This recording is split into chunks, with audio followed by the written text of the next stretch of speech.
Jarod police station ખાતે તેરા તુચકો અર્પણ કાર્યક્રમ જિલ્લા પોલીસ વડાની અધ્યક્ષતામાં યોજવામાં આવ્યો હતો।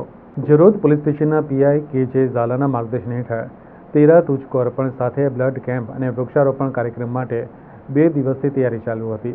આ અનુસંધાનમાં જરોદ પોલીસ સ્ટેશનના પટાંગણમાં જિલ્લા પોલીસ વડા રોહન આનંદની અધ્યક્ષતામાં તેરા તુચકો અર્પણ કાર્યક્રમ યોજાયો હતો।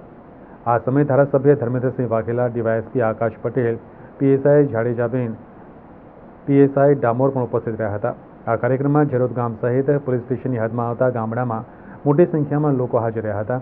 સૌપ્રથમ રાષ્ટ્રગીત ગાઈ કાર્યક્રમની શરૂઆત કરવામાં આવી હતી અને ત્યારબાદ હાજર મહેમાનોનું પુષ્પગુચ્છ અર્પણ કરી સ્વાગત કરવામાં આવ્યું હતું।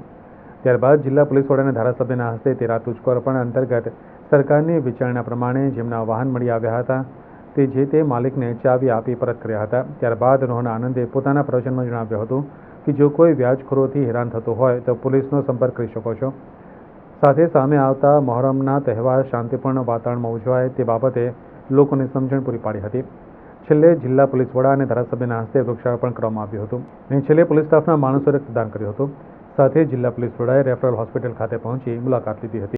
ભારતીય જનતા પાર્ટી સરકારના મૃદુ અને મક્કમ મુખ્યમંત્રી પટેલ સાહેબ અને આપણા ગુજરાતના યુવા હોમ મિનિસ્ટર હર્ષ સંઘવી સાહેબ હંમેશા લોકોની ચિંતા કરતા આવ્યા છે ને લોકોને કઈ રીતે મુશ્કેલી ના પડે એ રીતે જ્યારે જરૂર પડી ત્યારે કાયદામાં ફેરફારો લાવીને આજે જરોદ ખાતે જે કોઈ લોકોની બાઇક અને અન્ય વસ્તુ ચોરાઈ હતી એની વ્હીકલની ચાવી કોર્ટમાં ગયા વગર, વકીલ અને બીજો કોઈ પણ ખર્ચ વગર એમને પોતાનું જે વાહન ચોરાણું છે એ પોલીસ સ્ટેશનની અંદર જ મળી રહે એ કાર્યક્રમમાં સાથે પોલીસે આજે બ્લડ ડોનેશનનો કેમ્પ પણ રાખ્યો હતો અને વૃક્ષારોપણનો પણ કાર્યક્રમ।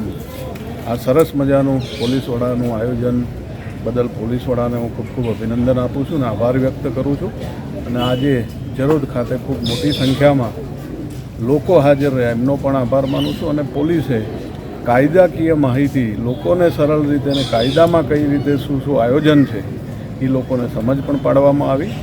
આજના આ કાર્યક્રમ બદલ ફરીથી પોલીસ વડાને ખૂબ અભિનંદન અને આભાર।